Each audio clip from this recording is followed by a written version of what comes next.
Hello, glory to Jesus Christ. I'd like to talk briefly about entertainment and about why, as serious Christians, sorry, I'm trying to set my light source up here a little bit better, why, as sincere Christians, we need to be super vigilant about the kind of entertainment media that we consume and what we allow children to consume if we have kids. I do not have kids, again, full disclaimer, and I don't really like them, but so why is that, right? Why is it, for example, that Monty Python's, what's it called, The Life of Brian, has no place in a Christian home? Why is that? If you don't know that movie. It has funny parts in it, but it's about a guy who lives in Jerusalem and gets mistaken for Jesus Christ. He's not Jesus Christ.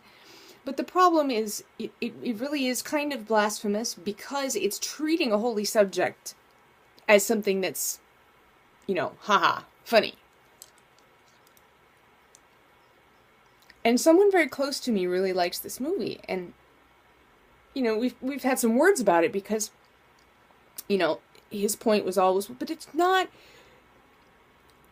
meant to denigrate anything. The whole point is the star of the movie isn't Jesus. They think he is, but he isn't. And I said, no, that's exactly the point. That's actually hitting the nail on the head.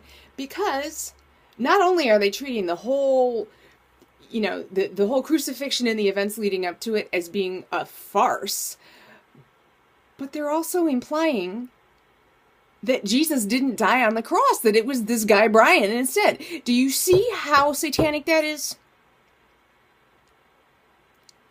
It's insidious, isn't it? And people are not used to thinking critically like this. So they absorb media with no filter. I'm not saying go live under a rock, but we have to test everything out. And we always have to be vigilant about, okay, well, I'm going to go watch this movie. Let me make sure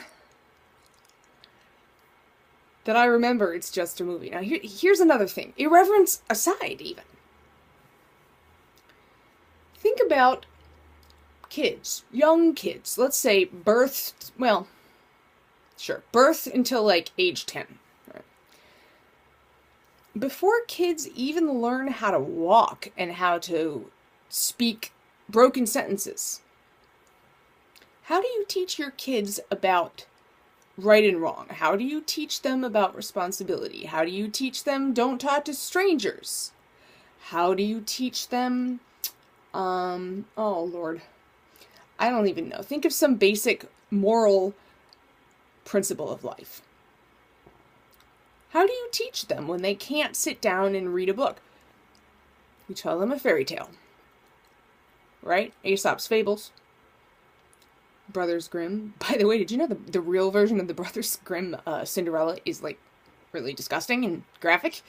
When the ugly sisters are trying to jam this glass slipper on their foot, they actually cut off parts of their feet to do that. Moving on, tangent over. We tell them a fairy tale or a fable, or we rent a Disney movie, or go see VeggieTales, or something like that. And there's nothing wrong with any of that at all. But we need to understand why that's effective. And that is because music and theater, film, TV, even literature, books, websites, they bypass our most superficial filter in the brain.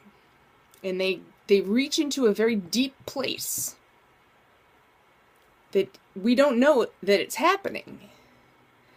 But what's really happening is whatever the message is, good or bad, is being interwoven inside our heart and our mind. People who have Alzheimer's disease, eventually they forget how to talk. Heartbreaking. But do you know what? And I have extensive experience, by the way, working with dementia patients. It's a long story, another video. Even when they don't know their own name anymore, Alzheimer's patients remember songs. Maybe not a song they heard yesterday, but they remember a song from when they were 5 years old. They remember the songs their parents taught them and their school teachers taught them. That's how deep this is. And because it's so deeply ingrained in who we are as people, as humans created by God, we need to guard that part of ourselves. Because otherwise we're going to start filling it with crap. And we're going to start filling it with lies. See, can we use the... no matter what I pick, someone's going to blast me for it. Let's talk about the Da Vinci Code. Dan Brown. He wrote the Da Vinci Code, he read Angels and Demons. Very interesting stories, I thought. But the problem is, it's teaching people bad theology. It's teaching people, oh my goodness, Jesus Christ married Mary Magdalene, and that means there are still descendants of him, genetically. And people sit there like sock puppets in theater, just watching and absorbing and absorbing and absorbing some more. And they don't know that what they're hearing isn't true. So for them, it becomes true. And that can be devastating spiritually.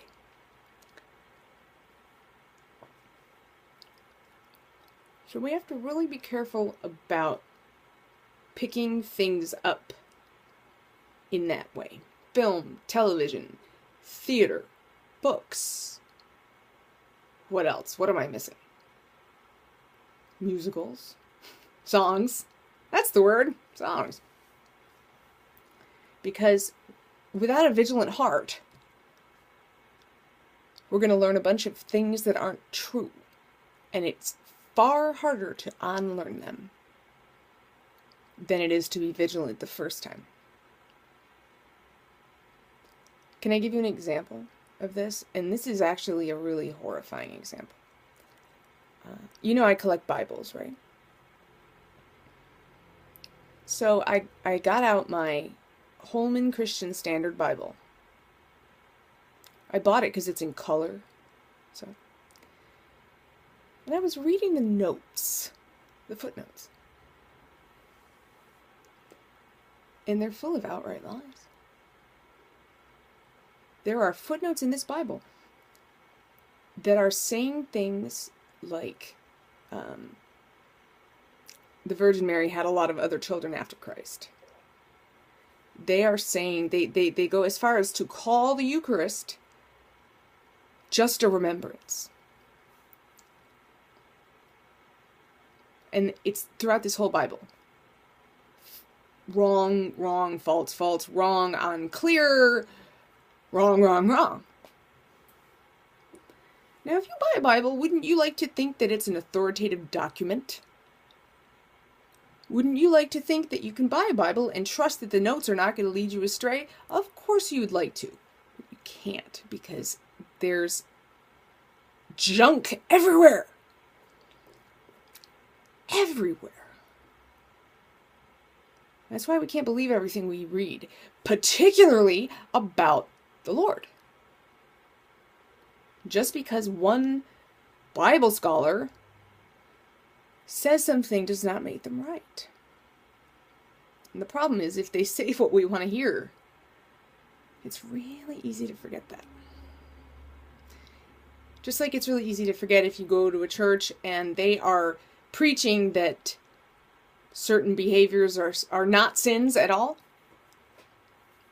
God loves me the way I am. Blinkety blinkety bloop is not a sin. Okay, again, that's very attractive. That's how to get butts in the seats.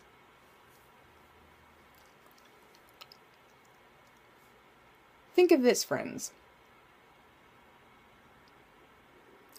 If you got a cancer diagnosis, you'd probably get a second opinion, right? So what would you do if Dr. 1 says, you have a malignant melanoma, we need to operate on it next Tuesday at 10 a.m., we're not playing around, let's do this thing, this is serious, you need to have surgery. Then you go to doctor number 2 and he says, oh, no, don't worry about it, it's fine, it's just a freckle. It's fine. No, we don't have to run any tests.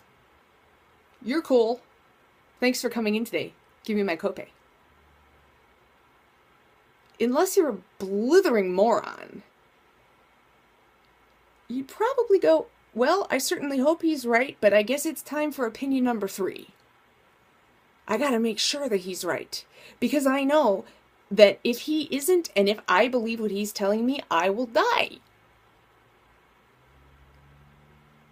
Why don't we do that with God? Why don't we do that with the scriptures? It's so much more important. We have to. We've got to guard the gate of the mind and of the heart, and we have to ask questions and search the scriptures and pray and read and attend education classes, and we have to just try to absorb as much true information as we can.